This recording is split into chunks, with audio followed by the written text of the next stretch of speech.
არ ვარ ის, ვინც ხმამაღლა საუბრობს. უფრო მუზეუმების ჩუმსვლაში ვცხოვრობ. ძველი ტილოს წინ შეჩერებული სუნთქვით.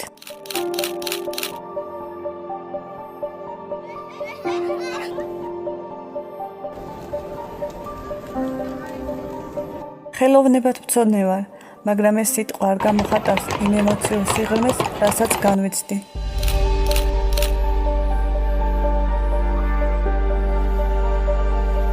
მე არ ვსწავლობდი ხელოვნებას ისე, როგორც მეცნიერებას სწავლობენ.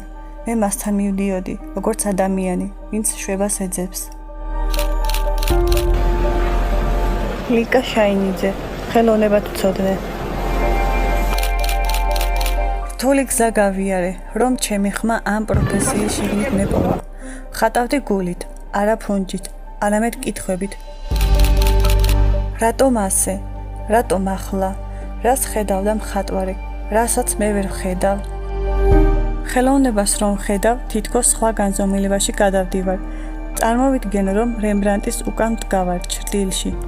ვუყურებ, როგორ აჩენს სინათლეს წყდიადში და მე ვსუნთქავ მისით. ეს მარტო პროფესია არ არის, ეს არის ჩემი პიროვნული თავგადასავალი.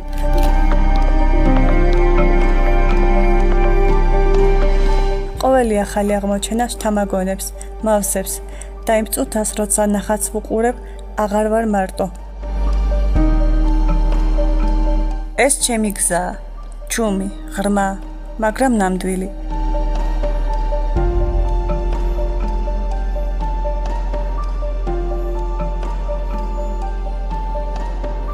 და თუო დესმეთ, ჩემ სიტყვებში ხელოვნების გულისცემა გაიგე? ესე იგი, ჩემასი ჩუმე მგითხრა ყველაზე მნიშვნელოვანი.